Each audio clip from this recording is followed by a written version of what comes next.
اللہ باقی کے تمام معزز ناظرین، السلام علیکم ورحمۃ وبرکاتہ۔ ایک درویش نے اللہ تعالیٰ کی بارگاہ اقدس میں دعا کی، اے اللہ مجھے بغیر محنت اور کمائی کے حلال رزق عطا فرما، کیونکہ اس طرح میں عبادت کرنے سے رہ جاتا ہوں اور کافی وقت رزق حلال کی تلاش میں صرف ہو جاتا ہے۔ اللہ تعالیٰ نے اس کی دعا قبول کی۔ اسے خواب میں ایک پہاڑ کے نزدیک جنگل کو دکھایا گیا۔ وہ درویش جنگل میں گیا اور اس نے درختوں سے بہت سے پھل توڑ لیے۔ اللہ تعالیٰ نے اپنی قدرت سے ان پھلوں کو خوب میٹھا کر دیا۔ جب اس درویش نے یہ پھل کھائے تو اس کے 14 طبق روشن ہو گئے۔ درویش اس واقعے کو خود بیان کرتے ہوئے کہتے ہیں کہ اس بے محنت کے پھل کھانے سے میرے کلام میں وہ شیرینی اور مٹھاس پیدا ہو گئی کہ میری گفتگو سن کر لوگ حیران ہو جایا کرتے۔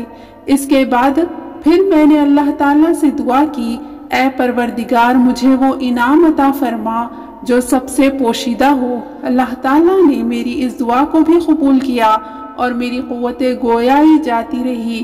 میرے دل کو اطمینان حاصل ہو گیا، کیونکہ میری گفتگو کو سننے کے لیے پہلے ہر وقت ایک جم غفیر حاضر رہتا تھا، اب کوئی بھی پاس نہ آتا تھا اور عبادت میں مجھے لطف آنے لگا تھا۔ میری قلبی کیفیت اس قدر پرمسرت تھی، اگر جنت میں صرف وہی حاصل ہو جائے تو مزید کسی چیز کی تمنا نہیں ہے، چونکہ میں روزی کمانے کی فکر سے آزاد ہو چکا تھا۔ مجھے اس معاملے میں محنت و مشقت کی کوئی ضرورت نہ تھی۔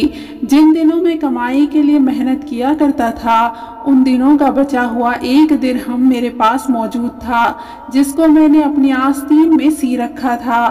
ایک مرتبہ کا ذکر ہے کہ میں جنگل میں بیٹھا ہوا تھا۔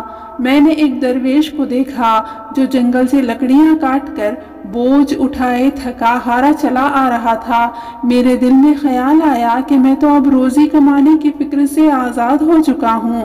درختوں پر لگے ہوئے کڑوے پھل بھی میرے لیے شیریں ذائقہ بن گئے ہیں۔ میرے پاس جو 1 درہم موجود ہے، مجھے اس کی کیا ضرورت ہے؟ مجھے تو اللہ تعالیٰ رزق دے ہی دیتا ہے۔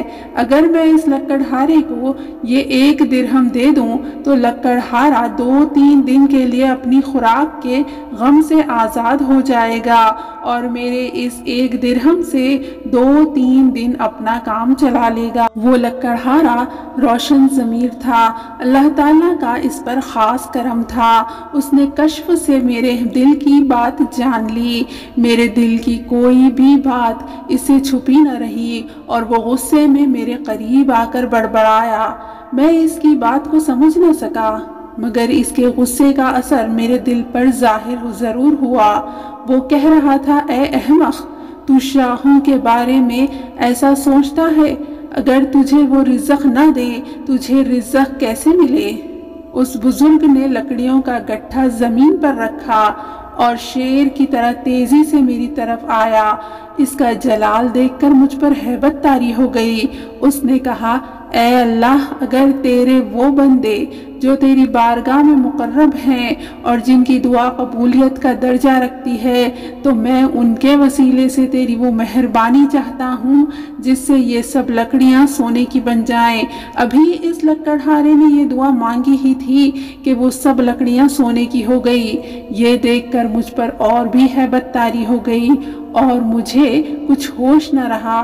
جب میرے حواس بحال ہوئے تو میں نے دیکھا کہ وہ درویش مرد اللہ تعالیٰ سے دعا مانگ رہا تھا، اے اللہ، تیرے مقبول بندے چونکہ شہرت سے بھاگتے ہیں اور میں ڈرتا ہوں کہ کہیں میری کرامت میری شہرت کا باعث نہ بن جائے، لہٰذا تو ان لکڑیوں کو اصل حالت پر کر دے تاکہ میری شہرت نہ ہو۔ چنانچہ وہ لکڑیاں دوبارہ اپنی اصلی حالت میں آ گئیں اور وہ لکڑیوں کا گٹھا اٹھا کر اپنی راہ پر ہو گیا۔ میں نے چاہا میں اس درویش مرد کے پیچھے جاؤں اور اس سے کچھ پوچھوں اور اچھی اچھی باتیں سنوں، مگر اس کی ہیبت کے اثر سے اپنے قدم اٹھا نہ سکا اور آئندہ کے لیے اس واقعے سے عبرت حاصل کرتے ہوئے محنت کے ساتھ حلال روزی کے لیے جستجو کرنے لگا اور ساتھ ہی اللہ تعالیٰ کی عبادت سے بھی کبھی غفلت نہ برتی۔ جلد ہی ایک اور واقعہ لے کر آپ کی خدمت میں حاضر ہوں گے۔ اللہ پاک آپ کا، ہمارا، ہم سب کا حامی و ناصر ہو، آمین۔